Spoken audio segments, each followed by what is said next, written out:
Geneva stood quietly in the corner of the fancy dining room, just holding her water pitcher. In her simple black uniform, she was basically invisible. That's how it had been for 2 months now. Nobody really looked at the maid. Around the huge table, 20 men in expensive suits looked like they hadn't slept in days. Papers everywhere. Laptop screens glowing. Empty coffee cups scattered around. These guys were supposed to be geniuses, the best problem solvers money could buy. And boy, were they failing. Kang Jae-won stood at the head of the table, looking like a storm about to break. His perfect suit, his perfect hair, everything about him screamed power. But it was his eyes that scared people. Cold. Calculating. Currently very, very angry. 3 weeks. His fist slammed down hard. Everyone jumped. Papers flew. Water glasses rattled. Everyone flinched except Geneva. 3 weeks and 20 of you, the so-called best minds in Asia, can't solve one simple puzzle? Kang wasn't shouting. That somehow made it worse. Some skinny guy with glasses mumbled something about unprecedented encryption and needing more time. That's when Kang's face did that thing, that smile that wasn't really a smile. He reached into his jacket and pulled out a gun, placing it on the table with a thud that seemed to suck all the air from the room. Time, he said quietly, is something we've run out of. Geneva's fingers tightened around her pitcher. Something weird happened in her head, like when a word is on the tip of your tongue but you just can't grab it. Her eyes drifted to the papers without meaning to. Those symbols. Those numbers. Something in the back of her brain started to wake up. Have you ever had that moment when something just clicked? When knowledge you didn't even know you had suddenly surfaces? Well, that's about to happen to our mysterious maid, and the consequences will shock everyone, including herself. If you're into stories about hidden identities and unexpected talents, smash that subscribe button and let me know in the comments where you're watching from. Now, let's get back to that tense dining room. Geneva Cross had only existed for about 3 months. That's when her life seemed to start, on that cold riverbank outside Seoul. An old couple found her half-drowned, shoulder bleeding, no ID, no memories. Nothing. Just wet clothes and a head full of emptiness where her past should have been. The couple, Mr. and Mrs. Kim, took her in even though it was risky. I mean, who takes in a random foreigner with no papers who just washed up from a river? Kind people, that's who. Everyone deserves kindness, Mrs. Kim had said in her careful English while bandaging Geneva up. Even ghosts who wash up from the river. Geneva spent 3 weeks in their tiny apartment above their noodle shop. Her body healed fine. Her memory? Total blank. Doctors called it traumatic amnesia, fancy words for something bad happened and your brain hit the delete button. The weirdest part wasn't what she forgot, it was what her body remembered. Like how she could fold perfect little paper cranes without thinking. How she woke up at exactly 5:30 every morning without an alarm. How certain sounds, like cars backfiring or helicopters, made her drop to the floor before she even knew why. Her hands sometimes moved in ways that freaked her out. Like when she helped Mrs. Kim cook, she'd chop veggies with scary precision. Were you a chef before? Mrs. Kim had asked, eyes wide. Geneva just stared at the knife, wondering why it felt so right in her hand yet so wrong. After those first weeks, she needed a job. The agency placed her at Kang's mansion without asking too many questions, perfect for someone with no past to share. The pay was good. The work was straightforward. And nobody paid attention to the quiet black woman who kept everything clean. 2 months she'd been here now, learning how to be basically invisible. Walking through rooms like a shadow. Seeing everything while nobody saw her. She figured out pretty quick that Kang Jae-won was living 2 different lives. In public, he was this respected businessman with his name in magazines, showing up at fancy charity events, all smiles for the cameras. Behind these walls? Something else entirely. Something that needed armed guards at every door. Something that made grown men shake when he walked into a room. Geneva knew better than to wonder too much. Better to stay in the background. Unseen. Safe. What Geneva didn't know was that Kong had been searching for someone. Someone everyone thought was dead. The whole mess started 3 weeks ago when Kang's father died in his sleep. The doctors said natural causes, but the staff whispered other theories. In this world, powerful people rarely died without help. Right after the funeral, Kong gathered his inner circle. Turns out his paranoid old dad had left behind an encrypted drive with all the good stuff, access to offshore accounts, property deeds, weapon stashes. Basically, the keys to $1 billion kingdom. Without those assets, Kong was vulnerable. His dad's old rivals, men who respected the father but saw the son as just a kid playing boss, were already circling like sharks. Geneva had overheard enough guard chatter to know the deadline. In just 48 hours, the 5 most powerful families would meet. If Kong couldn't prove he controlled his father's assets by then, well, things would get bloody. Not just for him, but for everyone loyal to him. Including the staff. Including her. So for 3 weeks, experts had come and gone. Each one promising results. Each one failing miserably. As Geneva moved around the dining room refilling water glasses for men too stressed to notice her, she tried to keep her eyes down. To stay invisible like she'd gotten so good at being. But something kept pulling her eyes to those papers on the table. To those patterns and symbols that had stumped 20 brilliant minds. She paused behind one of the experts, water pitcher frozen mid-pour, as her eyes caught a particular sequence. Something in her brain just shifted. Like when a key finally turns in a rusty lock. Heat spread behind her eyes. Pressure built in her head. The water pitcher shook slightly in her hand as information bubbled up from somewhere deep in her mind. Words formed on her lips before she could stop them. It's his mother. Geneva's voice cut through the room like a knife. Not loud, but clear. Certain. 20 heads whipped around at once. 20 pairs of eyes locked onto the maid with the water pitcher. You could have heard a pin drop in that dining room. The skinny guy with glasses blinked rapidly. Excuse me? The moment the words left her lips, Geneva knew she'd made a terrible mistake. But she couldn't stop now. Something had clicked in her brain, like pieces of a puzzle snapping into place. The encryption, she said. It's based on his mother's name. One of the men, older, with salt and pepper hair, let out a short laugh. The maid thinks she can solve it. That's adorable. Geneva didn't respond to him. Instead, she set the water pitcher down with hands steadier than they had any right to be. Something was happening to her, like her body was on autopilot while her mind struggled to catch up. She walked to the table.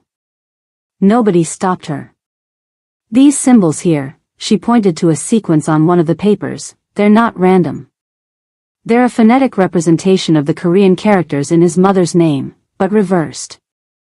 The room remained dead silent as she continued. And these numbers, they're GPS coordinates, but they've been offset using her birth date as the key. Her fingers traced over the papers with absolute certainty. The patterns repeat based on the date of her death. She grabbed a pen and started writing. The symbols transformed under her hand, revealing their secrets. You offset like this, apply the pattern here, and then. It took less than a minute. When she finished, she stepped back from the table, suddenly aware that everyone was staring at her like she'd grown a second head. Kong hadn't moved from his spot. But his expression had changed completely. The anger was gone, replaced by something much more calculating. His eyes narrowed slightly as he studied her face. Test it, he said to no one in particular. The skinny guy with glasses jumped to his keyboard, typing frantically. His fingers flew across the keys, entering the solution Geneva had just written out. 30 seconds of silence. Then. It works, he said, voice cracking in disbelief. The drive is unlocking. Murmurs erupted around the table. Some excited, some suspicious, all confused. How had this random maid solved in 1 minute what they couldn't crack in 3 weeks? But one man at the table wasn't just surprised. He was terrified. Park Jin-ho sat at Kang's right hand, his position as security chief marked by the gun holster visible beneath his jacket. While everyone else stared at the maid with confusion, Park's face had gone the color of chalk. His eyes were locked on Geneva with something that looked a lot like recognition. And fear. Kang noticed. He missed very little, especially when it came to his inner circle. Everyone out, Kang ordered suddenly. Except Mr. Park and... He gestured toward Geneva, our surprisingly talented staff member. The room emptied quickly. Nobody wanted to be around when Kang was in this kind of mood, calm on the surface, unpredictable beneath. When the door closed behind the last expert, Kang leaned back in his chair. "Who are you really?" he asked simply. Geneva's mouth felt dry. "I don't know," she answered honestly. "You don't know?" Kang repeated her words, testing them. "I woke up on a riverbank 3 months ago with no memories. Nothing before that." She swallowed hard. "I don't know how I knew that solution. It just came to me when I saw the patterns." Kang glanced at Park, who was trying very hard to look normal and failing completely. "Interesting," Kang said. "Because 6 months ago, I was trying to recruit someone. A very special someone from the American intelligence community." He stood up and walked around the table, moving with the casual grace of a man completely comfortable with power. They called this person the Ghost. No real name in any database. Just a code name and a reputation. He stopped a few feet from Geneva. The best codebreaker, infiltration specialist, and strategic analyst the West had produced in decades. Geneva felt her heart beating faster. This couldn't be about her. It had to be a coincidence. 3 months ago, reports came in that the Ghost had been killed during a mission gone wrong. Betrayed by a member of her own team. Kang's eyes never left her face. The body was never found. The emptiness in Geneva's chest seemed to expand. Not knowing who you are creates a special kind of hollowness, like being a stranger in your own skin. The flickers of memory that sometimes came to her, hands moving with trained precision, faces without names, words in languages she didn't know she spoke, they were maddening puzzle pieces without a picture to guide her. "I'm just a maid," she said softly, but the words felt false even as she spoke them. "Are you?" Kang asked. Kang reached into his pocket and pulled out a small metal object. He tossed it to Geneva, who caught it reflexively. A lock. But not an ordinary one. It was a complex, multi-tumbler mechanism, the kind used in high-security facilities. "Open it," Kang said simply. Geneva stared at the lock. She had no idea how to open something like this. Except, her fingers were already moving. Without conscious thought, they manipulated the mechanism with expert precision. 30 seconds later, the lock clicked open. She dropped it like it had burned her. Kang nodded, as if confirming something to himself. He pulled out his phone, scrolled through some images, then turned the screen toward her. "Do you recognize any of these people?" Photos of men and women in various settings. Some in suits, some in casual clothes. Some clearly surveillance photos. Geneva studied each face, feeling nothing. Strangers, all of them. Until the 5th photo. The man had dark blonde hair, cut military short. Strong jaw. Cold blue eyes. And across his left eyebrow, a scar, thin but distinct. Geneva didn't know his name, but her body remembered him, every muscle tensed, her heart rate spiked, her palms instantly sweated. A wave of nausea hit her so hard she had to grip the edge of the table. "That's interesting," Kong said, watching her reaction closely. "That's Marcus Webb. He was your handler at the agency. And according to my sources, he was the one who tried to kill you." "I don't." Geneva tried to speak, but images flashed in her mind. A bridge. Cold water. The sound of a gunshot. "I don't remember him." "Your body does," Kong observed. "That's what matters." Park had remained silent throughout, but his eyes hadn't left Geneva once. He looked like a man watching a ghost, which, apparently, she was. Kong walked to a drawer, pulled out a file folder, and returned to the table. He slid it across to her. "Geneva Cross isn't your real name. Your name is classified. But the world knew you as the ghost." His voice softened slightly. "And I think someone went to extraordinary lengths to make sure you never remembered why." Geneva's hands shook as she opened the file. Inside was a life she couldn't remember living. Newspaper clippings with headlines like "Security Breach at Russian Embassy Leaves Experts Baffled" and "Nuclear Secrets Safe After Mysterious Intervention." No names. No photos. Just vague references to intelligence community sources. Mission reports, heavily redacted with black marker, mentioning operations in places she'd never been. Or at least, places she didn't remember being. Berlin. Cairo. Johannesburg. Pyongyang. Languages she'd supposedly mastered: Russian, Mandarin, Farsi, Arabic, Korean.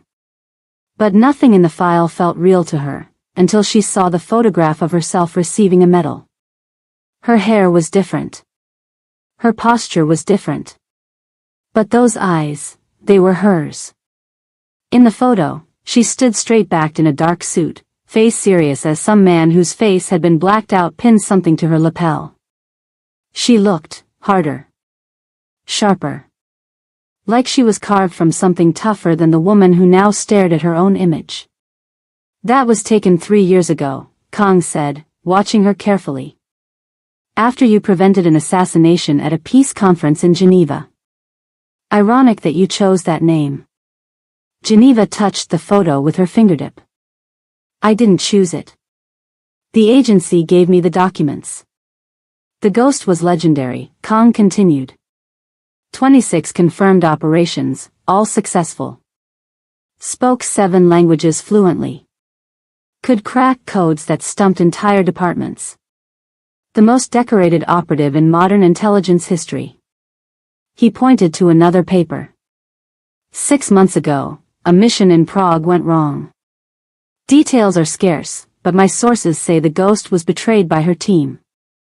Presumed dead when her body washed away in the Vltava River. Geneva closed the file, feeling sick. How could this be her? This super spy, this elite agent? She'd spent the last 2 months scrubbing toilets and ironing shirts. Making herself invisible in the corners of rooms where important people talked. But the evidence was right in front of her. That was her face in the photo. "I don't remember any of this," she said quietly. "But you remembered how to solve that encryption," Kong pointed out. "And you opened that lock without thinking. Some things are deeper than memory." Geneva's room in the servants' wing was small but private, a perk of her position managing the household staff. Tonight, the simple space felt claustrophobic. The walls seemed to press in as she paced, the file tucked under her mattress where no one would find it. She'd asked Kong why he was telling her all this. His answer was simple: "Because I think I need the ghost. And I think you need your memory back." When sleep finally came, it wasn't peaceful. The dreams started like they always did, fragments, flashes, nothing making sense. But tonight was different. Tonight, the pieces began to connect. She was in a large room with padded floors. The smell of sweat and disinfectant hung in the air. Her body moved through complex fighting patterns, muscle memory guiding her through strikes, blocks, takedowns. A voice called out commands in Russian, and she responded instantly. The scene shifted. Cold metal in her hands. The balanced weight of a handgun. The focus of lining up a shot. The squeeze of the trigger. 5 shots, 5 bullseyes, center mass. A voice behind her, show off. Another shift. A room filled with computers. Lines of code scrolling past as her fingers flew over the keyboard. The satisfaction as an encrypted file opened, revealing its secrets. Someone patting her shoulder. Nobody cracks systems like you do. Then Prague. Rain falling on ancient architecture. The weight of tactical gear beneath civilian clothes. An earpiece buzzing with chatter. Ghost, you're clear to proceed. Marcus Webb's voice, cool and professional. Target is on the 3rd floor, East Wing.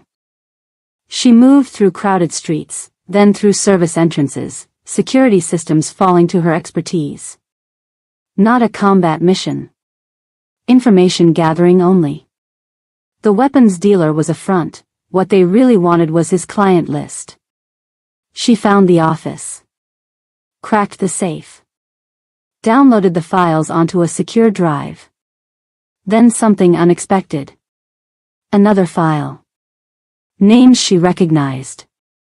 Operations that shouldn't exist. As she scanned the document, her blood went cold. Ghost, report. Have you secured the package? Webb again, tension in his voice now. Marcus, there's something here you need to see. These operations. Abort. Get out now. The change in his voice was immediate. Sharp. Frightened? But this shows. I said abort. Your position is compromised. But the memory fractured there, something was wrong. Something Marcus said that didn't fit. The tone. The urgency. It wasn't concern for her safety. It was something else. The next fragment, running through dark hallways. Alarm bells. The sound of boots on marble floors. Then outside, rain soaking her as she fled across rooftops. The bridge. Marcus appearing ahead of her, gun raised. His face changed completely when he saw what she held in her hand. You weren't supposed to see that file, he said. Then the gun fired. Geneva woke with a gasp, bolting upright in bed. Sweat soaked her nightshirt as her heart hammered against her ribs. The dream, no, the memory, still vivid in her mind. She stumbled to the small bathroom, splashing cold water on her face. When she looked up at the mirror, she barely recognized herself.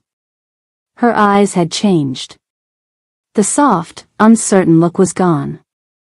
Something sharper, more focused stared back at her. The ghost was waking up. Unable to sleep, Geneva pushed her small desk to the center of the room. She had to know. Had to test what else her body remembered. Balance first. She stood on one leg, then closed her eyes. Perfectly steady. She tried more complex positions, yoga poses she didn't remember learning. Her body held them effortlessly. Reflexes next.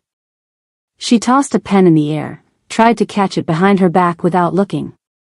Grabbed it perfectly first try. Mind exercises. She stared at the page of a book for 30 seconds, then closed it. She could recall every word, every punctuation mark. Her body knew things her mind had forgotten. And now, the memories were starting to return. The next morning, a knock on her door came early. One of Kang's personal guards. The boss wants to see you. Kang's office occupied the entire top floor of the East Wing. Floor-to-ceiling windows overlooked Seoul's skyline. Unlike the traditional luxury of the rest of the mansion, this space was modern, minimalist. Kang sat behind a glass desk, looking like he hadn't slept either. "Did you remember anything?" he asked without preamble. Geneva hesitated, then decided on honesty. "Prague. Parts of it. I was sent to get information from a weapons dealer. But I found something else. Something I wasn't supposed to see." Kang nodded slowly. "I thought as much." He turned his laptop toward her. "I've accessed the encrypted drive. Most of it is exactly what I expected: offshore accounts, property deeds, weapon caches. The business infrastructure my father built. But there was something else on that drive. Something that made Kang's hands shake slightly as he turned the screen toward her. A file labeled, Operation Blackfire, Ghost Elimination Protocol. Geneva stared at the screen, her mouth going dry. "Your father was involved?" "It appears so," Kang said grimly. "From what I can gather, Blackfire was a joint operation between certain elements of Korean intelligence and their American counterparts. Not official. Off the books." He scrolled through the file, showing her redacted documents, code names, dates going back 5 years. "I think you discovered this operation in Prague. And when you did, they decided you needed to be eliminated." Kang's voice was calm, but his eyes burned with intensity. "My father was one of the architects of Blackfire. Whatever it was, he considered it important enough to kill 4. Geneva felt cold all over. "Why are you showing me this?" Kang closed the laptop. "Because I'm not my father. I've spent 3 years trying to transform his organization into something legitimate. Something better." He leaned forward. "I wanted to find the ghost 6 months ago to help me with that transformation. The fact that you're here now, that you solved that puzzle. I don't believe in coincidences." He stood, walking to the window. "I'm offering you a deal. Help me understand what Blackfire was. Help me dismantle whatever my father built. In return, I'll give you all the resources you need to recover your memory. And if you want revenge against the people who tried to kill you, I can help with that too." Geneva thought of the fragmented memories, of Marcus Webb's face as he pointed the gun at her. "I don't want revenge," she said quietly. "I want answers." Kang studied her face. "Then we want the same thing." He extended his hand. After a moment's hesitation, Geneva shook it. Whatever she had been before, spy, operative, ghost, she wasn't that person anymore. But she wasn't just a maid either. She was something new. Something in between. As she left Kang's office, something caught her attention. Park Jin-ho stood near the stairwell, his back turned, phone pressed to his ear. His voice was hushed, but the acoustics of the hallway carried his words clearly. "It's confirmed. She's alive." The next morning, Geneva found herself in a place she'd never been before, Kang's private library. Unlike his modern office, this room felt timeless. Walls of books, leather chairs, the smell of old paper and expensive wood polish. Kang stood by a large world map mounted on the wall, small red pins marking locations across every continent. "My father's empire," he said simply, gesturing at the pins. "Shipping routes. Properties. Business interests. Some legitimate. Most, not." Geneva studied the map. "It's extensive." "It's a cancer," Kang replied, surprising her. "Built on pain. Built on blood." He moved to his desk, pressing a button that made the map slide upward, revealing a digital screen beneath. A new map appeared, fewer pins, different locations. "This is my vision," he explained. "Legitimate businesses. Clean money.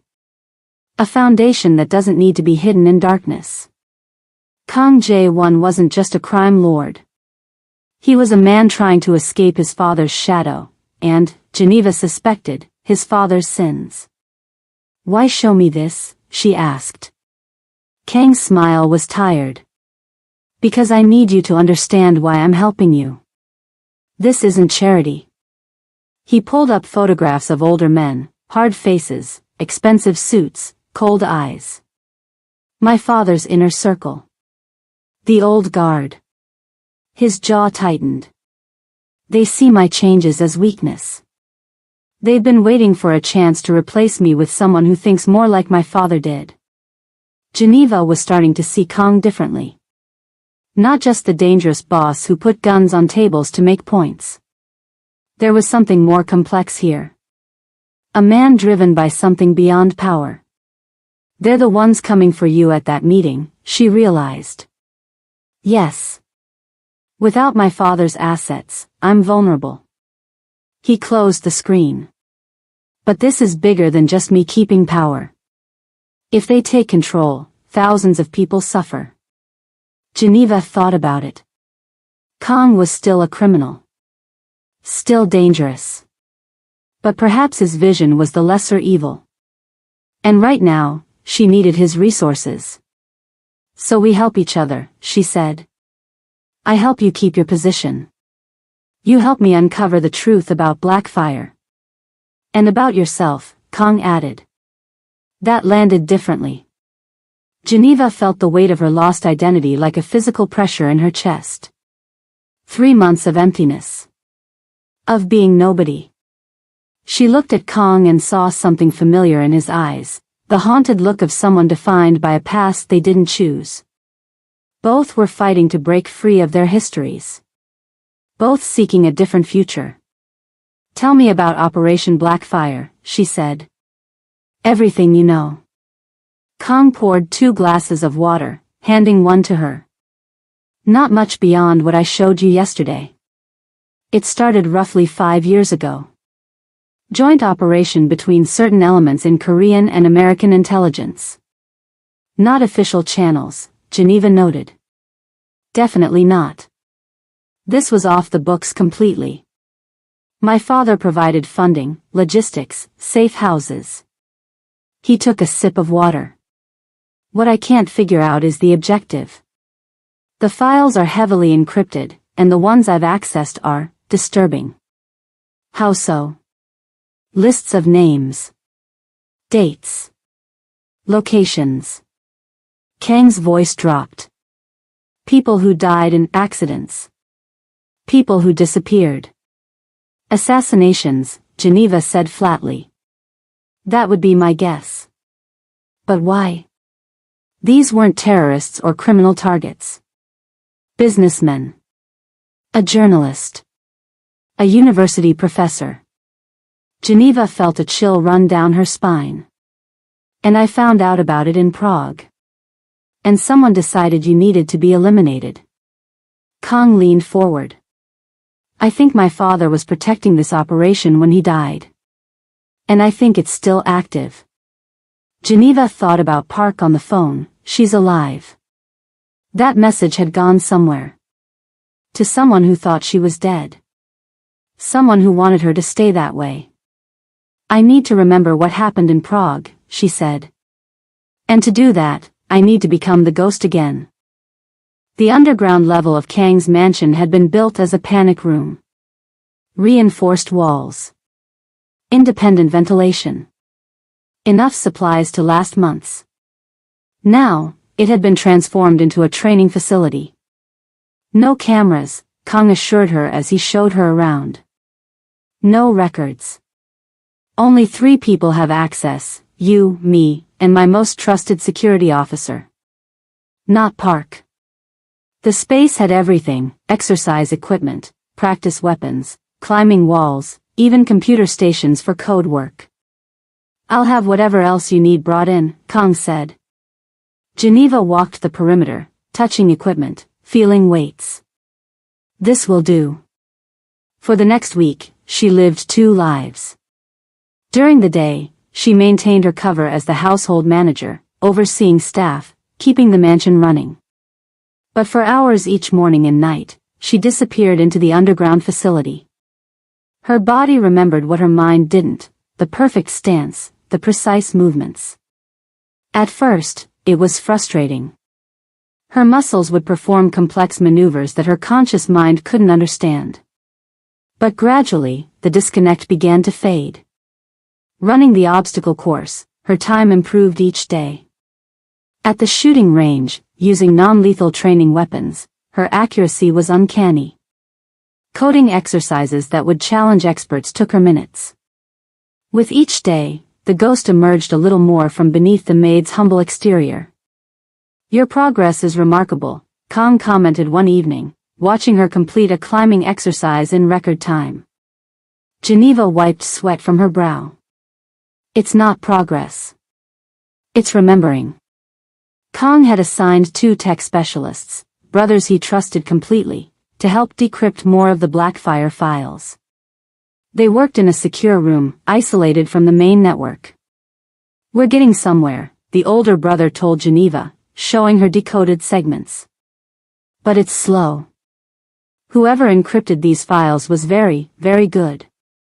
"Show me the encryption pattern," Geneva said. She studied it for 10 minutes, completely still. Then she began typing. The brothers watched in amazement as she bypassed security measures that had stumped them for days. "How did you know to do that?" the younger brother asked. Geneva stared at her hands. "I think I designed it," she said quietly. "Or something very similar." Each decryption success brought back more fragments of memory. Faces began to have names. Locations triggered recollections of missions. A particular code signature reminded her of training exercises with other operatives. But the critical memory, what happened on that bridge in Prague, remained frustratingly out of reach. She could remember finding the files. Remember running. Remember facing Marcus Webb. But what was in those files? What had she seen that was worth killing her over? That part remained locked away, like her mind was protecting her from something too terrible to remember. During a sparring session with one of Kang's security team, Geneva suddenly froze mid-movement. A flash of memory, a training room much like this one, but she wasn't alone. Other operatives. A team. Her team. "You okay?" her sparring partner asked. Geneva shook her head. "Just remembering." Later, she told Kong about it. "I wasn't a solo operative. I had a team." Kong nodded. "That fits with the intelligence I gathered. The ghost usually worked with a small, elite unit. 4 people total, including yourself. And one of them tried to kill me," she said grimly. "Marcus Webb," Kong confirmed. "Your handler, according to my sources." Geneva closed her eyes, trying to force the memory. "I trusted him." 3 days before the crucial meeting of the 5 families, Geneva noticed something that set off alarm bells in her newly awakened mind. Park Jin-ho was watching her. Not openly. Not obviously. But the ghost noticed things ordinary people missed. The way he always seemed to be in corridors she used. How his eyes followed her when he thought she wasn't looking. The fact that he took his phone calls outside, away from the house. "Something's not right with Park," she told Kong that evening. "My father trusted him completely," Kong said. "Which is precisely why I don't." Geneva decided to watch the watcher. That night, instead of training, she tracked Park's movements through the compound. Just after midnight, he left the main house, walking to the gardens where the cell reception was better. Using skills that felt increasingly natural, Geneva moved silently through the darkness, positioning herself behind a hedge within earshot. "No change in status," Park was saying. "She's still here." A pause as he listened. "I don't know how much she remembers. She's spending a lot of time with the boss." Another pause. "Of course I understand the urgency. But I can't just." He was interrupted by whoever was on the other end of the call. The words Geneva heard next made her blood freeze. Webb wants confirmation. Send a photo, but don't engage. Park's voice lowered. I'll try to get one tomorrow. But this is dangerous. If Kong finds out. Geneva had heard enough. She slipped away before Park finished his call, mind racing. Marcus Webb knew she was alive. And he was using Park as his eyes inside the mansion. The next day, Geneva watched Park carefully while maintaining her cover. When he left for his weekly security meeting in the city, she made her move. Park's office was in the security wing. Getting in wasn't difficult, her position as household manager gave her access to most areas. Finding what she needed might prove harder. She started with his computer. Locked, of course, but locks, digital or physical, weren't much of an obstacle anymore. Within minutes, she was scrolling through his files. There they were, communications with someone in America. The emails were coded, but she recognized certain patterns. Updates on her activities. Photographs taken secretly, Geneva walking through hallways, Geneva in the garden, Geneva talking with Kong. She found download records for the blueprints of the mansion. Security protocols. Staff schedules. Park wasn't just reporting. He was preparing for something. Geneva faced a dilemma, tell Kong or handle it herself? Telling Kong would be simpler. He had the authority and resources to deal with Park immediately. But if she was wrong, if there was some explanation she hadn't considered, it could damage the fragile trust between them. No, better to be certain. To gather more evidence. She decided to set a trap, feed false information through Park. Let him report that she was planning to leave the compound. See who showed up to intercept her. Geneva carefully replaced everything as she'd found it and moved toward the door. As she reached for the handle, a voice spoke from behind her. Find anything interesting? She turned slowly.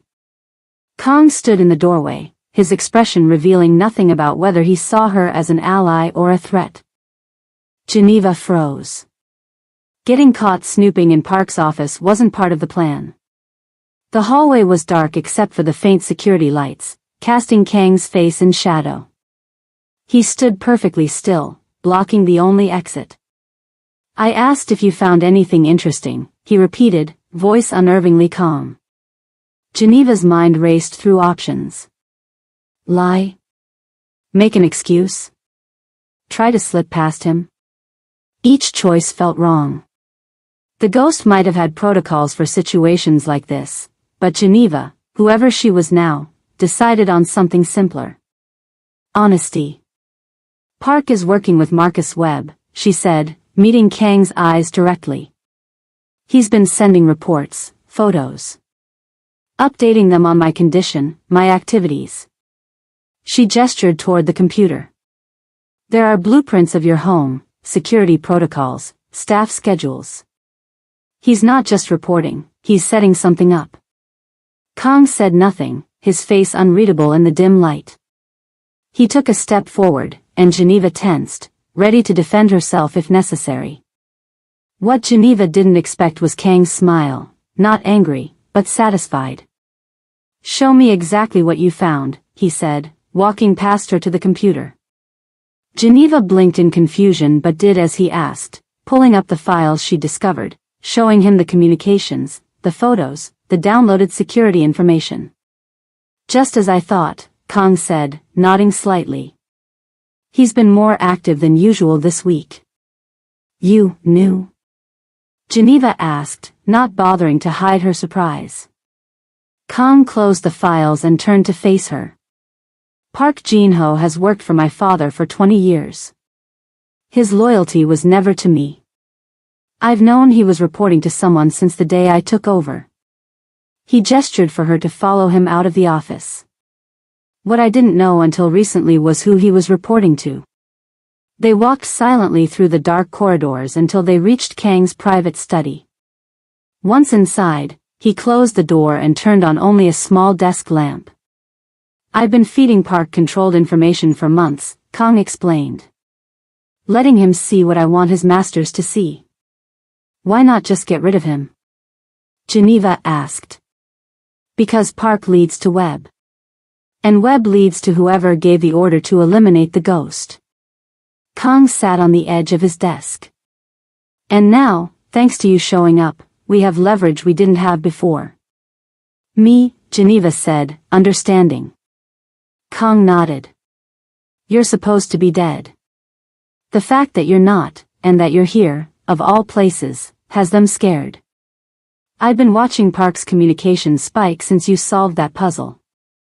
He pulled out his phone, showing her surveillance photos of Park making late-night calls from the garden, the same spot she had observed him from. So what's the plan? Geneva asked. Kang's smile returned, a predator's smile. We use Park to set a trap for Webb. Give him exactly what he wants, a chance to finish what he started in Prague. Hold on, the ghost is awakening, but her enemies are closing in faster than she realizes. I don't want you to miss a single moment of what happens next, so make sure you smash that subscribe button and let me know in the comments where you're watching from. Now, let's get back to see what kind of trap Geneva and Kong are planning. The next morning, Geneva and Kong met in the underground training facility to plan their strategy. We need to draw Webb out, Kong explained, spreading a map of Seoul across the table. Make him think he has a clean shot at you. Geneva studied the map, muscle memory from countless operations kicking in. We'll need a believable scenario. Something that forces him to act personally rather than send a team. They decided on a simple but effective plan, leak information through Park that Geneva was starting to remember Prague. That she'd hidden evidence somewhere in the city. That she planned to retrieve it alone. Webb will have to come himself, Geneva said. If there's evidence that could expose Operation Blackfire, he can't risk anyone else handling it. And when he shows up, we'll be waiting, Kong finished. As they worked through the details, Geneva found herself impressed by Kang's strategic mind. He thought several steps ahead, considered multiple contingencies, adapted quickly to new information. In another life, he would have made an excellent intelligence officer. There was something comforting about working with someone who understood the stakes. They were both outsiders in their own worlds, Kong fighting against his father's legacy, Geneva piecing together an identity from fragments of memory. Both walking a dangerous line between who they were and who they wanted to be. The trust building between them surprised her. She'd woken up on that riverbank alone, no memories, no connections. For months, she'd been completely isolated in her emptiness. Now, planning this operation with Kong, she felt something she hadn't felt in a long time, understood. But there was something Kong wasn't telling her, something in his eyes whenever Prague was mentioned. A shadow. A hesitation.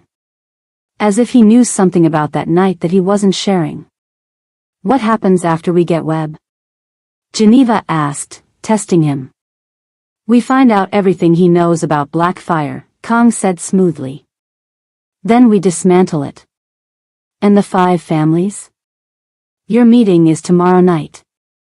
Kang's jaw tightened slightly. One problem at a time. With my father's assets secured, I can handle them. Throughout the day, they worked with Kang's tech team to decrypt more of the Blackfire files. Each new piece of information painted a darker picture. The operation had begun 5 years ago. Joint venture between rogue elements in Korean and American intelligence agencies. Kang's father had provided funding, safe houses, and political protection on the Korean side. The purpose? Targeted elimination of individuals deemed destabilizing to international interests. But as Geneva read through the case files of these destabilizing targets, a disturbing pattern emerged. A journalist investigating defense contracts. A professor researching campaign finance laws. A tech entrepreneur developing encryption technology that would challenge government surveillance capabilities. These weren't terrorists or violent criminals. These were people who threatened power structures. People asking dangerous questions. This is what I found in Prague, Geneva said quietly. Not just the operation, but the targets. The truth about who they were killing. Kong handed her another decrypted file. There's more. The file contained a list of names, targets eliminated under Blackfire. 23 names, 23 accidents, or suicides, that had been carefully engineered. But it was the last entry that made Geneva's blood run cold. The final name on the list was blank, with only a date, 6 months from now. Someone important, she murmured. Someone they're still planning to eliminate. Kong looked at her, his expression grave. Someone worth killing the ghost to protect. While Geneva and Kong plotted in Seoul, a plane landed at Incheon Airport. A man with a scar across his left eyebrow passed through customs using a diplomatic passport. No questions asked. No luggage scanned. Marcus Webb looked nothing like the dangerous operative he was. Average height. Forgettable face except for the scar. The kind of person your eyes would skip over in a crowd. Perfect for his line of work. He took a taxi directly to a small hotel near the business district. Not luxury, but not suspicious either. Just another American businessman in Seoul. In his room, he made a call. I've arrived. Is everything arranged? 2 hours later, Park Jin-ho sat across from him in the hotel restaurant, looking nervous despite the casual setting. She doesn't suspect anything, Park reported, sliding a manila envelope across the table. But she's spending a lot of time with Kong. Private meetings. Areas of the house I can't access. Webb opened the envelope, examining the photographs inside. Geneva walking through gardens. Geneva talking with staff. Geneva entering Kang's private study. What has she remembered? Webb asked, keeping his voice conversational. I'm not sure.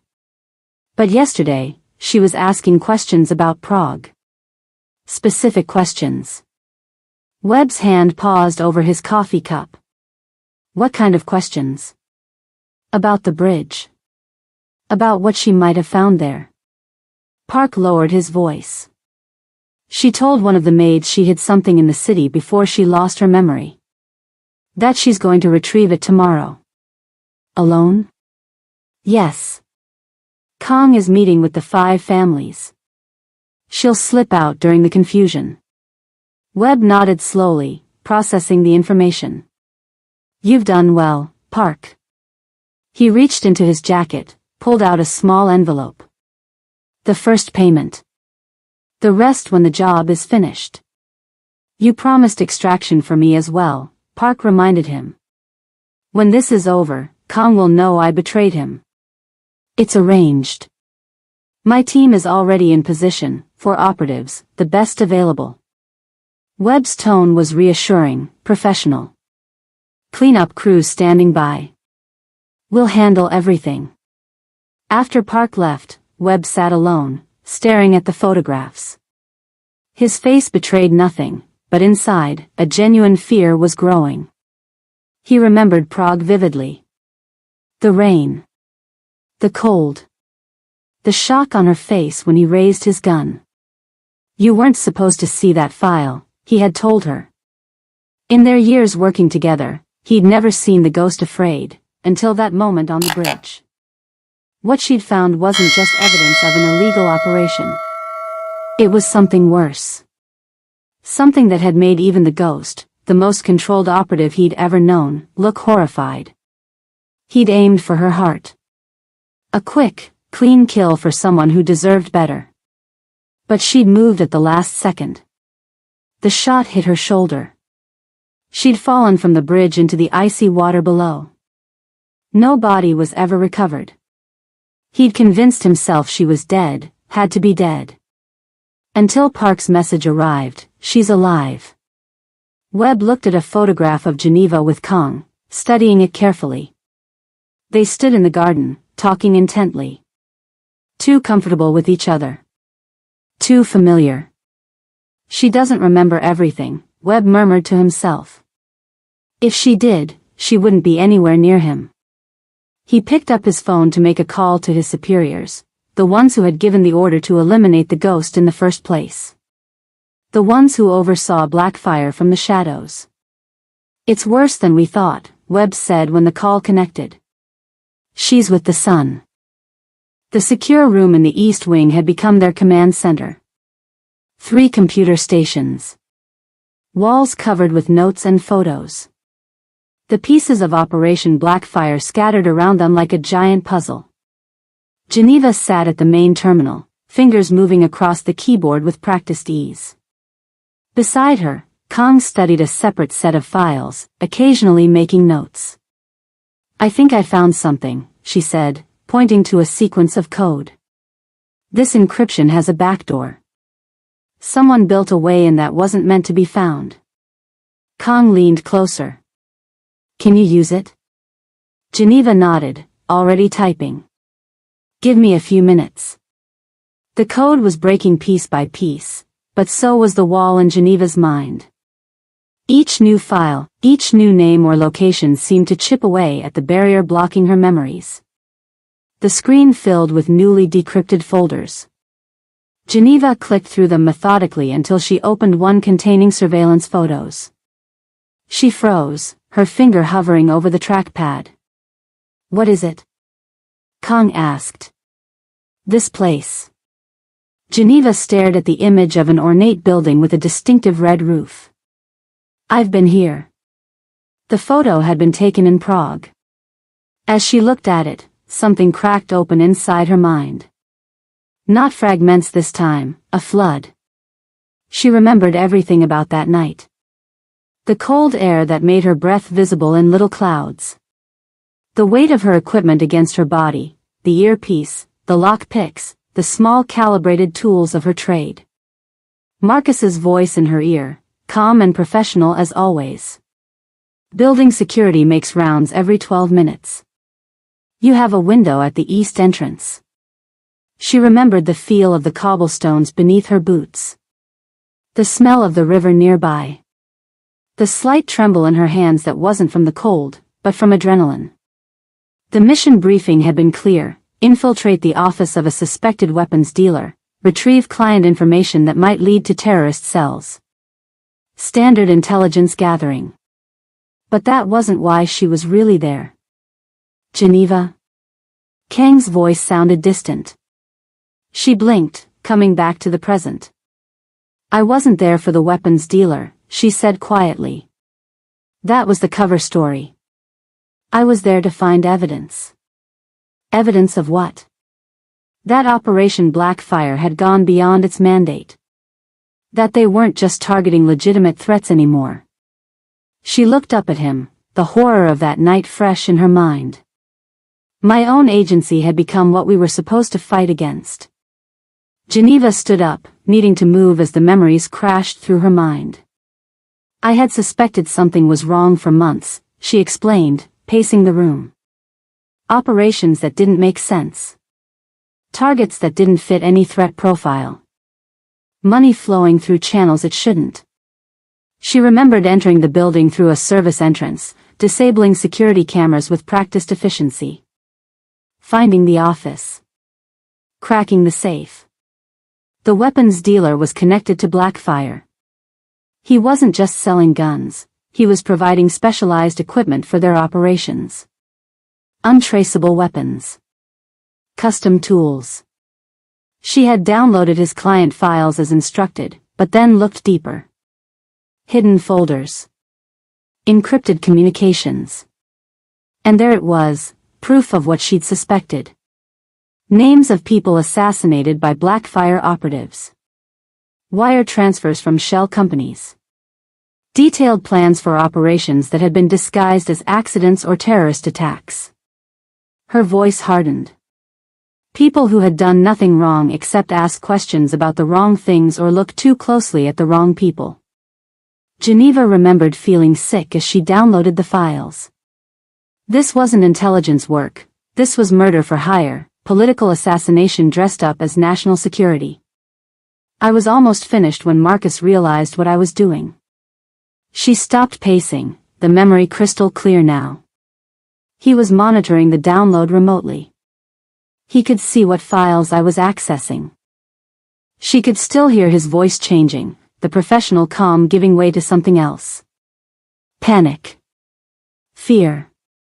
Abort mission now, Ghost. You're compromised. But she hadn't been compromised by the target.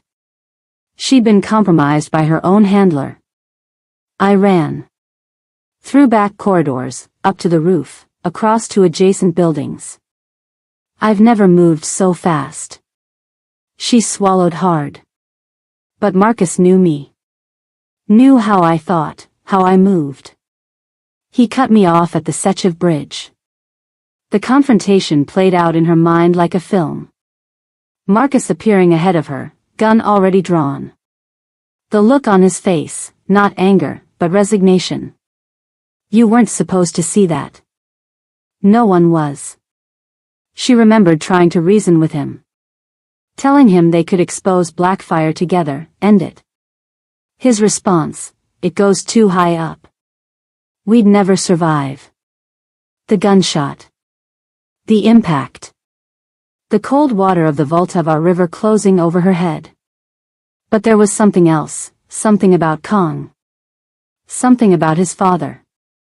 She turned to face him. In those files I found in Prague, there was information about the Korean side of the operation. Your father wasn't just providing resources, he was selecting targets. Geneva watched Kang's face carefully. Your father was part of it. He helped create Blackfire. She expected denial. Anger. Instead, Kong nodded slowly. Yes, he said simply. I suspected as much for years. And that's why I needed you. To help me end what he started. Kong moved to a locked cabinet, opened it with a key he kept on a chain around his neck. He removed a thin file folder. 3 years ago, I found evidence that my father was involved in something beyond his usual operations. Money disappearing into accounts I couldn't trace. Meetings with people who shouldn't have been in the same room together. He placed the folder on the table. I started investigating quietly. He opened the folder, revealing photos. Kang's father meeting with American officials. Names. Dates. Locations. 6 months ago, I learned about the Ghost, an operative who might have information about a joint Korean-American operation. I tried to make contact. His expression darkened. Then I heard the Ghost had been killed in Prague. You were looking for me before I ended up here, Geneva realized. I was looking for anyone who could help me understand what my father had built. And dismantle it. Kong closed the folder. When you solved that encryption puzzle, I knew exactly who you were. The coincidence was impossible. Not coincidence, Geneva said slowly, thinking it through. I was found in the Han River. Prague is thousands of miles away. Kong nodded grimly. Someone brought you to Korea. Someone who knew who you were. But why here? Why your house? That, Kong said, is what we need to find out. With most of her memories restored, Geneva worked with Kong to finalize their plan for trapping Webb. The meeting of the 5 families was scheduled for tomorrow night, the perfect distraction. Park has been told that you're planning to retrieve hidden evidence from a storage locker in the city, Kong explained, pointing to a map. He believes I'll be occupied with the meeting, leaving you free to move. Geneva studied the location they'd chosen for the trap. Webb will be suspicious. He knows I'm good. Which is why the information needs to be believable. We're not just feeding him the location, we're giving him a reason why you'd go there alone. The plan was elegant in its simplicity. Let Webb think that Geneva still didn't fully trust Kong. That she was playing both sides, retrieving evidence to protect herself in case Kong turned on her. Park had been carefully fed this narrative over the past day, Geneva asking suspicious questions about Kang's motives, making secretive phone calls, appearing nervous. Webb will believe it because it's exactly what he would expect the ghost to do, Geneva said. Have a backup plan. An insurance policy. What they didn't know was that Webb had already set his own trap. While Geneva and Kong prepared their ambush, Webb's team of 4 operatives had already infiltrated the outer perimeter of the compound. Disguised as maintenance workers for the electrical systems, they had spent the day placing small devices at key junction points. Inside the secure room, Geneva paused suddenly while reviewing the security feeds. Something felt wrong. She developed instincts over years of operations, little warnings that registered below conscious thought. These security patrol patterns, she said, pointing to the monitors showing guards walking their routes. They've changed. Kong looked closer. They're the same as always. No. They're passing certain areas faster. Avoiding the east perimeter cameras. She pulled up footage from earlier that day. There, that maintenance van. Your regular service company uses trucks with the logo on both sides. This one only has it on the driver's side. Kong immediately got on his secure line to the head of security. The response came back quickly. No maintenance had been scheduled for today. He's not waiting for tomorrow, Geneva realized. Webb won't come in himself, he's sending others first. To make sure it's safe. They scrambled to alter their plans, calling in Kang's most trusted security personnel, securing the central areas of the compound. But they were already behind. As night fell, Geneva was explaining the new defense strategy to Kong when the lights flickered once, twice, then went out completely. The entire compound plunged into darkness. Emergency systems should have activated immediately. They didn't. In the pitch black of the secure room, Geneva's voice was calm but urgent. They're already here. The darkness was absolute. For 3 heartbeats, neither Geneva nor Kong moved. Then, as if a switch flipped inside her mind, the ghost took over. Stay behind me, she whispered, already moving toward the door. They'll have night vision. We don't. She grabbed Kang's arm, guiding him to a corner of the secure room. Her other hand found a heavy paperweight from the desk. How many? Kong asked, his voice barely audible. At least 4. Maybe more. Geneva's mind was calculating rapidly. They'll secure the main entry points first, then sweep inward. As if on cue, they heard it, the faint click of the door at the end of the hallway. Soft footsteps. The subtle electronic hum of night vision goggles. You have a gun, she whispered. In my desk. Left drawer. Too late for that. Geneva squeezed his arm once. When I move, stay put unless I tell you otherwise.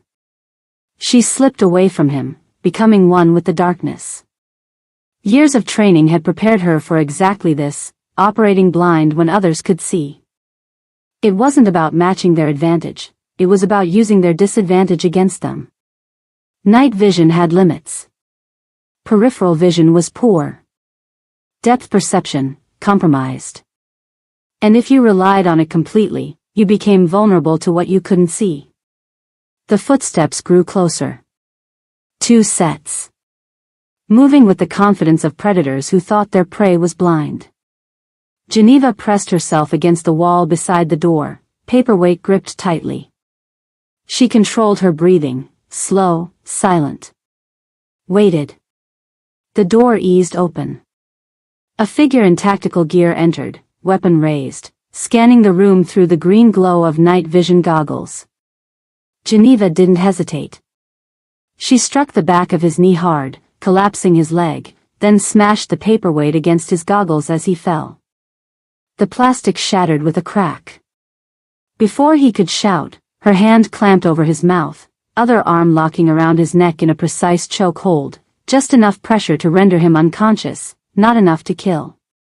The second operative reacted instantly, swinging his weapon toward the sounds of struggle. But in the cramped doorway, with his partner down, his shot went wide. That's when Kong moved. Despite Geneva's instructions to stay put, he launched himself low across the floor, tackling the second man at the knees. Both crashed to the ground, the operative's weapon skittering across the floor. Not bad, Geneva muttered, already securing the first operative with his own zip ties. I had good teachers, Kong replied, dodging a punch from his opponent. Geneva moved to assist, efficiently subduing the second man with a precise strike to a nerve cluster. There'll be more, she said, retrieving both weapons. She handed one to Kong. Non-lethal if possible. Kong checked the weapon, clearly familiar with its operation. My father made sure I could protect myself. What surprised her wasn't her own abilities, it was how naturally she and Kong worked together. No wasted movements. No confusion. Like they'd trained together for years instead of days. They moved into the dark hallway, Geneva leading, senses hyperalert to every sound, every shift in the air currents. We need to get to the security center, Kong whispered. If we can restore power. They'll have someone there already, Geneva replied. We need another approach. From the floor below came the sound of breaking glass, followed by shouted commands. More of Webb's team breaching the west wing. How many people did he send? Kong asked. Enough to make sure I don't leave here alive. They made their way through the mansion by feel and memory, avoiding the main corridors where Webb's team would concentrate their search. Geneva's hand never left Kang's arm, guiding him through the darkness she couldn't see but somehow navigated perfectly. Two more of Webb's operatives appeared at the end of a hallway, the green glow of their goggles visible even at a distance. Wait here, Geneva whispered, pressing Kong against the wall. Before he could protest, she'd vanished into the darkness. Kong heard nothing, not a footstep, not a breath, until the sudden sounds of a brief struggle, followed by two soft thuds. Clear, her voice called softly. They continued this way through the mansion, Geneva moving like a shadow, neutralizing Webb's team one by one, always non-lethal, always precise. With each encounter, something shifted in her expression, a struggle playing out behind her eyes. You don't have to keep them alive, Kong said after the fifth takedown. These people came to kill us. Geneva secured the unconscious operative with his own restraints. I'm not that person anymore, she said simply. I don't want to be. The emotional weight of her words hung between them. The ghost had been a weapon, efficient, lethal when necessary, following orders without question. But the woman who emerged from that river 3 months ago was fighting to be something else. Someone else. They reached the main security center 30 minutes later. The room was dark except for the glow of a single laptop screen, illuminating the face of Park Jin-ho as his fingers moved frantically across the keyboard. Deleting evidence? Kong asked from the doorway, his voice making Park jump. Park's hand moved toward his waistband, but Geneva was already across the room, twisting his arm behind his back and forcing him against the desk. Don't, she said quietly. Park's eyes darted between them, a cornered animal calculating his chances. It's over, Park, Kong said, moving to the laptop. The screen showed file directories being wiped, security logs being erased. You can't hide what you've done. What I've done? Park laughed bitterly. I followed orders. The same as always. My orders? No. Park's face hardened. Your father's orders. I was his man. I was always his man, never yours. Kong nodded slowly, as if this confirmed something he'd long suspected. Even after his death. Especially after his death. Park winced as Geneva secured his hands. He knew what you planned to do with his empire. The changes you wanted to make. He couldn't allow it. So he what? Arranged to have his own son eliminated? Kang's voice remained calm, but Geneva could see the pain beneath his composure. But Park's next words changed everything. Webb isn't just here for her. He's here for the final name on the list. Geneva felt her blood turn cold. The blank name on the Blackfire target list, with only a date 6 months in the future. It's you, she said to Kong. You're the final target. Park nodded. Your father knew you'd never continue his work. That you'd try to dismantle everything he built. So he made arrangements before his death. My own father, Kong said softly, the betrayal plain on his face. He respected you, Park offered, almost sympathetically. That's why he arranged for it to happen later, to give you time to change your mind. But when the ghost showed up here, he shrugged. Plans had to accelerate. How did she end up here? Kong demanded. Of all places? Before Park could answer, a new voice spoke from the doorway. That was my doing, actually. Marcus Webb stood framed in the entrance, his silhouette outlined against the darkness of the hallway beyond. The weapon in his hand was pointed steadily at Kang's chest. Geneva moved instinctively, positioning herself at an angle that would let her intercept if Webb fired. Hello, Ghost, Webb said, his voice oddly gentle. You're looking well for someone who's supposed to be dead. In the dim light from the laptop screen, Geneva could see him clearly, the scar across his left eyebrow, the cold calculation in his eyes, the slight tremor in his hand when he looked at her. Not fear, she realized. Regret. Why did you bring me to Korea? She asked, buying time, assessing options. Insurance, Webb replied simply. I couldn't be sure you were dead. The river was dragged, but no body. So I had you brought here, to the one place you'd eventually lead us to if you survived. To the son of the man who created Blackfire. You've been busy, Webb said, gesturing with his free hand to the unconscious operatives they'd left in their wake. Non-lethal takedowns. That's new for you. People change, Geneva replied, eyes never leaving his weapon. Do they? Webb sounded genuinely curious. I wonder. With his free hand, he tossed a small device onto the desk. It projected a holographic display, files, photographs, names. Operation Blackfire, he explained. In its entirety. Everything you found in Prague and more. The files scrolled past, evidence of a massive clandestine operation spanning 5 years, dozens of countries, and countless operatives. Target profiles. Asset acquisitions. Political maneuvers that had reshaped governments. It was created to eliminate anyone who threatened certain political and business interests, Webb continued. A partnership between power brokers who wanted to remain in the shadows while controlling what happened in the light. And you were part of it, Geneva said. We all were. Webb's eyes met hers directly. The ghost wasn't supposed to be eliminated. She was Blackfire's best operative, until Prague. Geneva felt the floor shift beneath her. No. I never. You did. Webb's voice was gentle but firm. Those missions in Berlin? In Cairo? In Johannesburg? All Blackfire operations.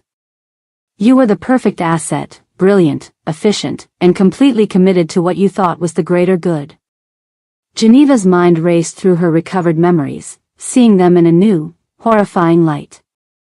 The targets she'd helped eliminate. The information she'd gathered that had led to accidents and suicides. That's not possible, she whispered. I would have known. Would you? We were very careful about how missions were framed. National security. Terrorist threats. You never questioned it because you trusted the system. Trusted me. Why are you telling me this? She demanded. Because you deserve to know what you were part of before I finish this. We were keeping the world stable, Webb continued, his voice taking on a lecturer's tone. Removing destabilizing elements. You were killing people who threatened your power, Geneva shot back. Webb shrugged. Two sides of the same coin. He turned his attention to Kong. Your father was one of the architects of Blackfire. Provided funding, logistics, protection on this side of the world. A true believer in what we were doing. Until he discovered I planned to dismantle his organization, Kong said. Webb nodded. He ordered your death himself. Scheduled it for 6 months after his own. I think he couldn't bear to witness it. A father's love, twisted as it was. He checked his watch. Your father died thinking you were next. But he never knew you'd find the ghost. That's the irony here. The very operative who helped build Blackfire ended up being the one who could destroy it. Webb adjusted his stance, raising his weapon more firmly. Nothing personal, he said to Kong. Just completing the contract. But Geneva stepped between them, eyes locked on Webb. You'll have to go through me first. Again. For several heartbeats, no one moved. Webb stood in the doorway, gun pointed steadily at Geneva, who had positioned herself in front of Kong. Park remained seated, hands secured but eyes darting between them like a cornered animal seeking escape. The only light came from the laptop screen, casting everyone's faces in an eerie blue glow that made the moment feel frozen in time. Webb's finger tightened on the trigger, but his eyes betrayed him, uncertainty, maybe even fear. Not of Geneva, but of what she represented. A loose end. A mistake. Evidence that the perfect operative had failed. You don't want to do this, Geneva said quietly. If you did, you would have shot already. Webb's jaw tightened. Step aside, ghost. This isn't about you anymore. It's always been about me. From the moment you put a bullet in me and left me to drown. Webb's weapon didn't waver, but his voice did. We were a team. The best team. I trained you, shaped you. And you betrayed everything we built. By discovering the truth? By not understanding the necessity. For the first time, emotion cracked through Webb's professional demeanor. You were one of us. The best of us. Geneva's voice was steel. I was never one of you. I just didn't know it yet. The words rang through the room, and as she spoke them, Geneva felt their truth resonate within her. She had spent months wondering who she really was, the ghost? The maid? Now she realized the answer was neither. She was something new, forged from the broken pieces of who she had been. Webb's expression softened fractionally. You don't even know your own name, do you? Your real name? Geneva remained silent, waiting. Elise Winters, Webb said quietly. You were born in Chicago. Your parents were professors, linguistics and computer science. They died in a car accident when you were 16. You were recruited directly from MIT at 22. Each word hit Geneva like a physical blow. Elise. The name stirred something deep inside her, a sense of rightness, of connection to a past she'd forgotten. You had a life before the ghost, Webb continued. Friends. Hobbies. You played the piano. You ran marathons. You had a cat named Pixel that you loved more than most people. Geneva, Elise, felt tears threatening. Not just from the recovered memories, but from the realization of how much had been taken from her. Not just by the bullet and the river, but by years of being molded into someone else's weapon. Why are you telling me this now? She asked, voice steady despite the emotion churning inside her. Webb looked genuinely sad. Because one of us isn't leaving this room alive. And you deserve to die knowing who you really are. For a moment, Geneva existed in two worlds, the operative and the woman she had been before. Elise who played piano. The ghost who eliminated targets. The maid who served water to powerful men. Which one would make the next choice? The moment stretched, taut with possibility. Then Park made his move. Despite his secured hands, he lunged sideways, ramming his shoulder into the desk drawer. It sprang open, revealing a hidden compartment. His bound hands awkwardly grabbed for the small pistol inside. Geneva reacted instantly, moving to intercept, but Webb was closer. His weapon swung toward Park. Three things happened almost simultaneously. Park fired wildly, the bullet going wide. Webb fired at Park but hit the laptop instead, sending sparks and glass flying. Kong shoved Geneva aside and charged Webb directly. Chaos erupted in the small room. Webb's second shot caught Kong in the shoulder, spinning him backward. Geneva used the distraction to launch herself at Webb, her body moving with all the precision her mind had forgotten. A precise strike to his wrist sent his weapon clattering across the floor. A sweep of her leg knocked him off balance. Park, seeing his chance, bolted from the chair and out the door, still partially restrained but moving with desperate speed. Webb recovered quickly, countering Geneva's next strike with practiced skill. They exchanged a flurry of blows, two elite operatives perfectly matched, each anticipating the other's movements from years of training together.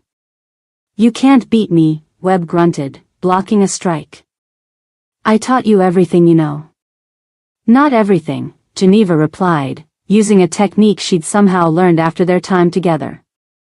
The unexpected move caught Webb off guard, sending him crashing into the wall. She could have finished him then, a precise strike to the throat, a snap of the neck. The ghost would have done it without hesitation. Instead, she secured him with his own belt, tight enough to hold but not to injure. A groan from across the room pulled her attention away. Kong was slumped against the wall, blood seeping through his fingers where they clutched his shoulder. Geneva faced a choice: pursue Park, who was escaping with who knew what secrets, or stay with the injured Kong. The ghost would have followed the mission, pursued the fleeing target, secured the intelligence. But she wasn't just the ghost anymore. She knelt beside Kong, gently moving his hand to examine the wound. Bullet went through clean. "You'll be okay, but we need to stop the bleeding." "Park's getting away," Kong said through gritted teeth. "Let him." She tore a strip from her shirt, creating a makeshift pressure bandage. "You're more important." The words surprised her as she said them. But they were true. This choice, to help rather than hunt, felt like the first real decision she'd made since waking up on that riverbank. "He has a secondary drive." Webb's voice broke the silence as Geneva finished bandaging Kang's shoulder. She turned to look at her former handler, still secured against the wall. "Park," Webb continued. "He has a backup of everything. Every Blackfire operation. Every name.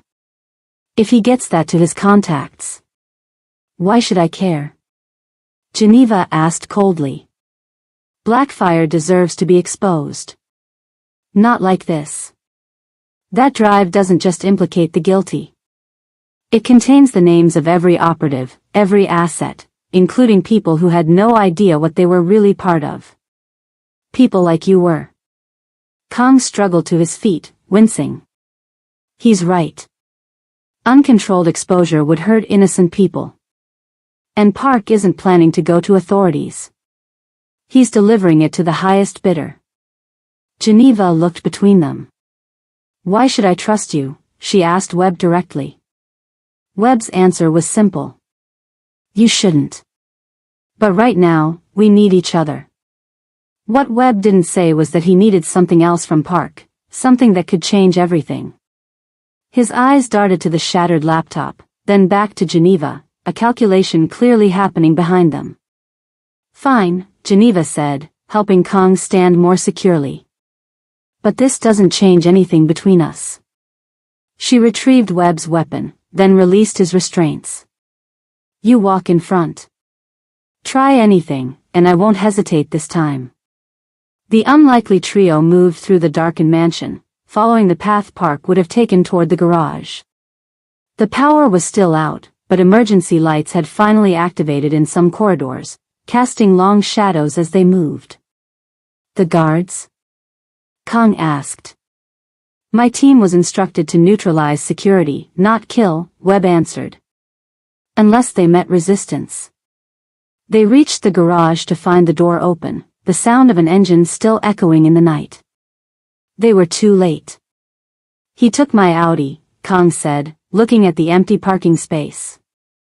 He'll be heading for the city. We can track it, Webb offered. All his vehicles have GPS, right? Before Kong could answer, Webb's phone buzzed. He glanced at Geneva, who nodded permission for him to answer, gun still trained on him. Webb, he answered sharply.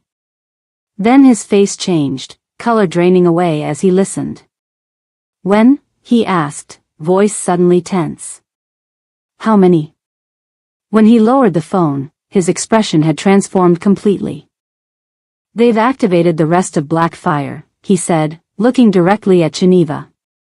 Every operative, every asset. They know you're alive, and they're coming for all of us. They regrouped in Kang's garage, the tension between them thick enough to cut. Geneva kept Webb in her peripheral vision, weapon ready. Kong sat on a workbench, pressing a fresh bandage to his shoulder wound. The power had finally returned, emergency generators humming somewhere in the distance. We have 30 minutes, maybe less, Webb said, checking his watch. Once Blackfire realizes I'm compromised, they'll send a cleaner team. Cleaner team? Kong asked. Not like the squad you just faced, Webb explained. These are the people they send when they need to erase everything. No witnesses, no evidence, no questions. Geneva studied her former handler's face. The fear there was real, but there was something else, resignation. The look of a man who'd always known this day might come. 3 enemies, forced together by a greater threat. It wasn't trust, it was survival. Tell me about this containment protocol, Geneva demanded. Webb ran a hand over his face. Blackfire has contingencies for exposure. If the operation is compromised, everyone connected becomes a liability. He met her eyes directly. Everyone. Including me. Why would they target you? Kong asked, wincing as he adjusted his position. You're one of them. Webb laughed without humor. I was useful. Now I'm a loose end. That's how this works. He turned to Geneva. You should understand that better than anyone. Geneva processed this information, mind working through scenarios with the efficiency that had once made her legendary. Options? We have 3, Webb replied. 1. Run. Separate directions, new identities, spend our lives looking over our shoulders. Pass, Kong said immediately. 2. Fight. But we'd be outnumbered, outgunned, and they won't stop coming. Geneva knew he was right. The ghost had been the tip of the spear, not the whole weapon. Blackfire had resources she could only imagine. And 3, she asked. Webb met her eyes. We end Blackfire. Permanently. How? Kong demanded. You just said they have unlimited resources. They do, Webb agreed. But they also have a critical weakness, secrecy. Blackfire exists in shadows. Exposure to light kills it. Geneva considered their options. She could run again. Disappear. She'd done it before, waking up on that riverbank with no name, no past, no identity. The thought of returning to that emptiness made her physically ill. Or she could fight. Not just against the operatives coming for them, but against the entire system that had turned her into a weapon, used her, then tried to discard her. The choice crystallized with surprising clarity. I'm not running, she said firmly. Not anymore. Kong nodded, his expression grim but determined. My father helped build this thing. I'm going to help tear it down. They both looked at Webb, who hesitated only briefly before nodding. I'm already dead to them. Might as well make it count for something. Geneva set her weapon down on the workbench, not surrendering it, just signaling a shift in their dynamic. "I'm not the ghost anymore," she said quietly. "But I'm not just going to disappear." The woman who had been Geneva Cross, who had been Elise Winters before that, and the ghost in between, stood a little straighter, her expression hardening with resolve. "Blackfire tried to kill me, erase me, use me. Now they get to see what that feels like. This ending is going to change everything you thought you knew about her and Kong. If you've made it this far, you're clearly someone who appreciates stories with depth and unexpected twists. Smash that subscribe button right now and let me know in the comments where you're watching from. I promise, what happens next will be worth every second." They moved quickly, gathering supplies, weapons, and most importantly, information. Webb accessed secure servers through backdoor channels he'd created years ago. Kong provided vehicles, safe houses, and contacts through his network. Geneva pieced together the fragments of Blackfire operations from her recovered memories. "Park is heading to Incheon," Webb announced, tracking the stolen Audi's GPS. "He has a 9 a.m. flight to Hong Kong." "He won't make it that far," Kong said. "Not with what he's carrying." Geneva studied the city map, planning intercept routes. "The solution isn't violence," she said suddenly, looking up at the two men. "It's the one thing the ghost had always been best at, information." Webb raised an eyebrow. "Explain." "Blackfire operates through secrecy and fear. If we eliminate Park, we're playing by their rules." She tapped the map. "But if we use what Park has, combined with what we already know, we can expose everything." "To who?" Kong asked. "The authorities? The media? How do we know they're not compromised too?" "We don't," Geneva admitted. "But Blackfire can't control everyone. We distribute the information widely enough, and someone will act on it." Their plan came together quickly. Webb would use his remaining Blackfire access to identify trustworthy recipients for the evidence. Kong would leverage his legitimate business contacts to amplify the exposure through financial and legal channels. Geneva would handle Park. They intercepted him at a small hotel near the airport. Not with violence, but with something more effective, the truth. "They've abandoned you," Geneva told him, sliding into the seat across from him at the hotel bar. She'd approached so silently that he jumped, sloshing his drink. His hand moved toward his jacket, but she shook her head slightly. "Don't. You're surrounded." Park's eyes darted around the room, spotting Webb near the entrance, Kong at a corner table. "How did you find you?" "The same way Blackfire will. The difference is, we're not here to kill you." Geneva pushed a tablet across the table, showing him a real-time intelligence feed that Webb had accessed. Park's name had been added to a termination list, Priority 1. "They know you have the backup drive," she continued. "To them, you're just another loose end now." She watched the realization dawn on his face, the sudden understanding that the organization he'd served so faithfully had discarded him just as easily as they'd tried to discard her. "What do you want?" he asked, voice hoarse. "The drive. Your testimony. Everything you know about Blackfire operations." Park laughed bitterly. "And in exchange, I suppose you offer protection? Against them?" "Yes," Geneva said simply. "Plus immunity arrangements through Kang's contacts." "Why should I trust you? Any of you?" Park's eyes narrowed. "You tried to kill me just hours ago." "No," Geneva corrected.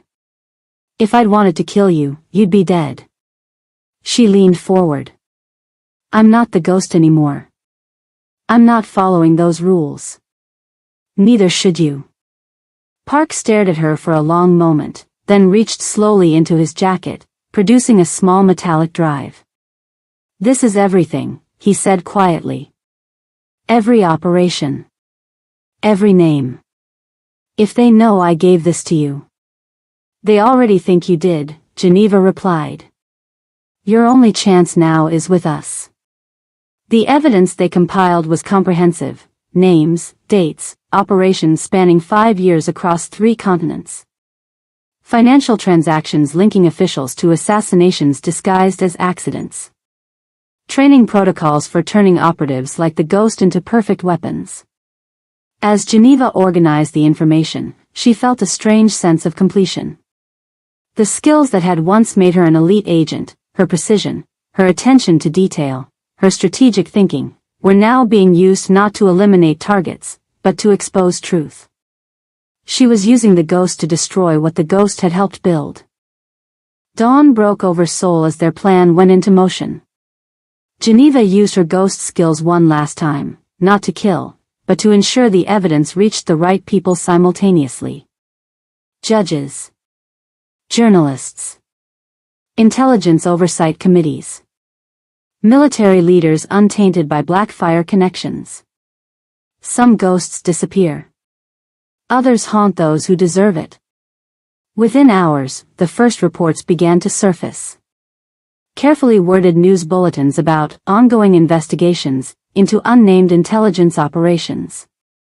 High-level officials suddenly taking personal leave. Emergency meetings behind closed doors. It's working, Webb said, watching the news feeds in the safe house they'd established. His expression was complex, part relief, part grief for the life he was leaving behind. Geneva observed him carefully. What will you do now? Webb had his own choice to make: flee with a new identity, or stay and testify.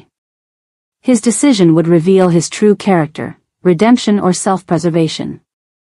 I built parts of this system, he said after a long pause. I should help dismantle it. He wouldn't meet her eyes. For what it's worth. I am sorry. About Prague. About everything. Geneva didn't forgive him, not yet, maybe not ever. But she understood him better now. They had both been pieces in someone else's game. Kang's wound had been properly treated, his arm now in a sling. The 5 families are in chaos, he reported after ending a call. With my father's connection to Blackfire exposed, they're scrambling to distance themselves. What about your business? Geneva asked. It survives. Changes. A small smile touched his lips. The transformation I always wanted, just not how I imagined it happening. He would continue his father's business, but transform it, as he had always intended. The illegal operations would be dismantled, the legitimate ones expanded. A true break from the past.